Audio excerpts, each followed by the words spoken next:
that was certainly an inauspicious start. It's been a while. I've been busy for reasons I won't really delve into at this point, but lots of changes going on. So we're going to talk about Candace today. Yeah, I'm not in my usual location, but that's a need-to-know basis only. It all will be revealed in due course. So, Candace Owens. Candace is a Rorschach test. What you think about Candace says more about you than it says about her.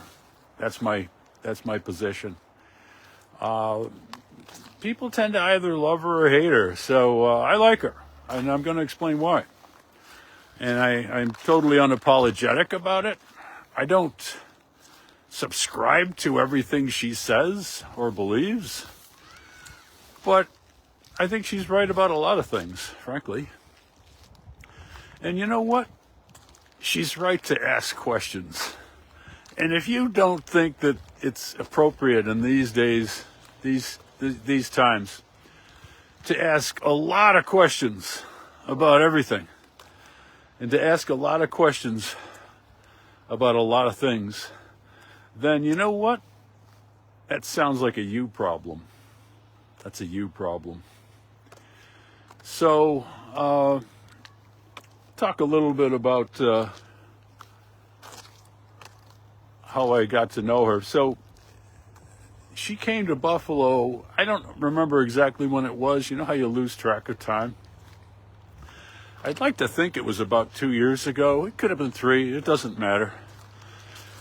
Before that, I knew who she was, obviously. She's been around on the media and on the web for a number of years, but I just viewed her as a conservative influencer. I didn't really know much about her. Didn't have a strong opinion about her one way or another. But I'm a libertarian. I'm not a conservative. I have never been a conservative. I went from being a left-wing liberal Democrat, vintage mid-70s, to being a radical libertarian. I never went through that transition of I don't know why my camera's jumping around like this, which is very annoying because the whole reason why I bought this thing was to avoid a cockeyed camera. So hopefully we're just gonna work through it. Hopefully it'll adjust. I got to read the manual next time. Like a typical boomer, I don't read manuals. So sorry for the glitch. It's been a couple weeks. I'm not in my usual environment. That's a little better. Whatever. So I went to see her with my wife and mother-in-law, and it was about a 2-hour program. She gave a speech and then took a bunch of questions. And I came away I was really pleasantly surprised, except for the $150 selfie stick, which I cannot get to operate. Sorry, I'm a perfectionist, and it's really bothering me. There we go.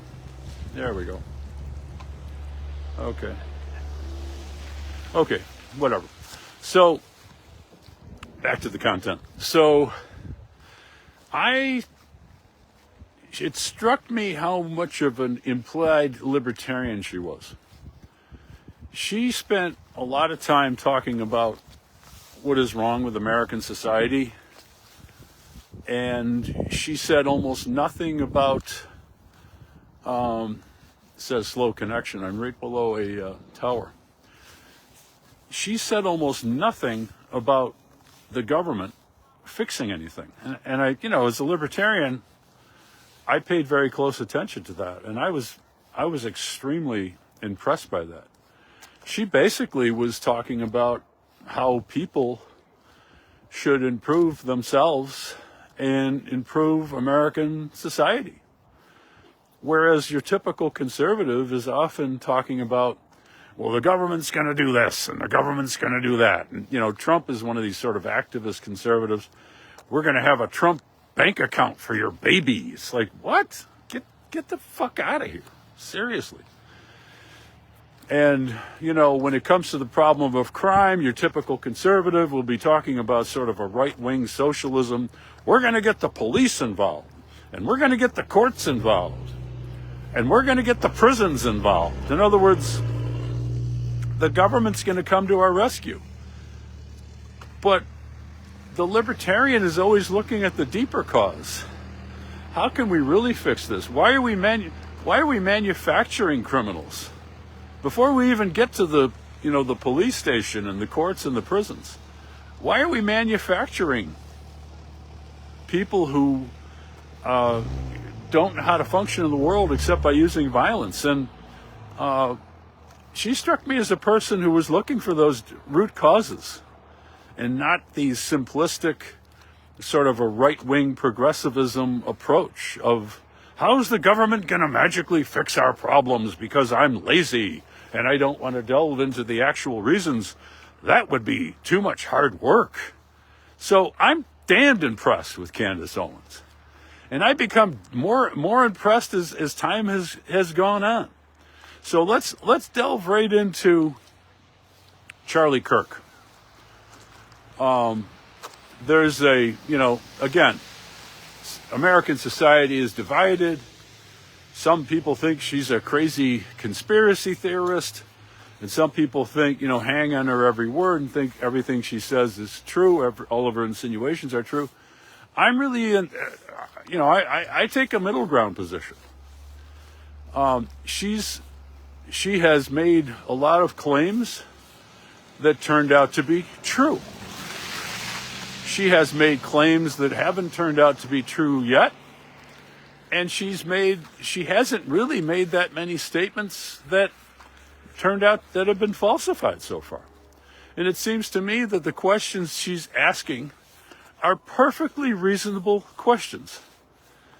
Now, I'm not going to slice and dice every single one of her assertions, but just start out with the big one. She said that Charlie was moving away from a pro-Israeli stance, and that was denied. And she was criticized for, why didn't she release the memo? She's got the letter to Netanyahu, and it's probably phony. Well, it turned out she was completely correct. And that doesn't prove anything about who killed Charlie Kirk. But it's certainly important, valuable information in and of itself. And she was right about that. She's been asking about the strange behavior of this McCoy dude on the phone, walking away from the scene of an assassination. Never been explained. Where's the phone records? They've never been released. All the kid has to do is release his goddamn phone records. Who was he talking to? This was the biggest political assassination since RFK. Since RFK in June of 1968. I remember the night. We lost JFK when I was 5. We lost MLK earlier that year, 68. I remember those days. This was a traumatic international event, and we deserve to know what the hell happened in every aspect of it, including all of the strange anomalies. So if you don't want her asking questions, well, shame on you. Shame on you. Who the hell are you to tell anybody in this world where we've been lied to about everything by everybody for well over 100 years that we can't ask questions? This is the age of disbelief. This is the age of skepticism. This is the age of questioning everything. And she's doing that, and I applaud her. Do I go with every little statement she's made, every little insinuation. I do not. I'm a freaking trial lawyer. I don't believe anything unless I have the cold, hard facts right in my hand. But asking questions? Sure. You're going to make mistakes. Are you going to ask some stupid questions? Sure. Are you going to drill some dry holes? Absolutely. Has she done that? Yes. But overall, I support her enterprise. And I don't have my normal equipment. I don't have my heated gloves. It's not that cold out. Yeah, I'm in Orchard Park. I'm in Chestnut Ridge Park, let's be honest. If you're in Buffalo, you should know where I am already. No autopsy report. Where the hell's the autopsy report? Don't get me to this balderdash about, oh, we have to protect the integrity of the trial. Who cares about the trial? What's more important is finding out what the hell happened. I don't really care about the trial because I don't believe in the myth of government justice. That's going to be the subject of my final book. Where's the autopsy? Where's the ballistic report? Until we get these things, I think we're entitled to be skeptical about everything that happened here. Post-construction repairs. What the hell's that all about? These are all very reasonable questions. There's a gag order. Nobody can talk. What's going on with this trial? Anyway, what in God's name is going on with this trial? The kid doesn't show up in court? He's on camera or something like that? There's no video of him showing up at the police station? What the fuck is going on? How dare you tell me or Candace or anybody else we can't ask questions? You know what I say to you? Fuck you. Fuck you and the horse you rode in on. Fuck you. We're going to ask all the goddamn questions we want. Because this is beginning to shape up like JFK Part 2. JFK Part 2. Where all those years later, we still don't know what the hell happened. And you know what? So much time has passed. We're never going to know what happened on November 22nd, 1963. When I was 5 years old. Taking the SIM card out of the camera. What the hell's that all about? That's weird. That's just weird. He had blood all over him. No, he didn't. They're putting him in the car, and you see the kid 30, 40 yards past him, and he's allegedly talking to somebody about what happened, and he can't even see what happened. It's weird. It's weird. It's one of the weirdest things that ever happened. Does that mean anything sinister? No. But what it means is we want to know what the fuck happened. Is that so hard to understand? All you people sniping at me on my Facebook page, this is my response to you. No visible first aid. Weird. Apparently there was first aid. I don't know. It was weird. It's right to ask the question. Oh, he was dead already. Well, okay, we'll find out. You don't make a determination about who's toast. So many people have survived so many ridiculous, apparently fatal wounds in war and car accidents. You don't make that decision. You do the first aid. You worry about it later, whether the guy's survived or not. So she has every right to ask these questions. The text messages. Nobody's even talking about those anymore. Those weird self-incriminating text messages that are not spoken in the parlance of young people today.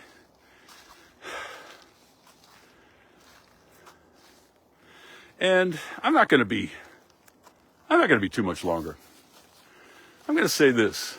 You people who think that, well, you think that somehow the truth, we already know the truth. Well, that's totally false. I've already demonstrated that. We do not know the truth. But I want to raise a bigger point. What makes you think, fooling around with the selfie stick. What makes you think we're ever going to know the truth? I challenge that assumption that most of you have, most of the critics of Candace. You think that there's going to be some certification of the truth. I challenge that. I challenge that from an epistemological point of view. What agency's out there that you think that is going to certify exactly what happened? The lone nut gunman theory, once again. How many times have we heard this? What agency is there out there that you think is going to make that certification? And that has, turn around here, and that has the track record to justify us in believing them?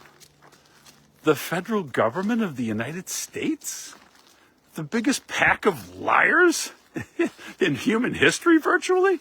Except for all the other governments, because governments, by their very nature, lie.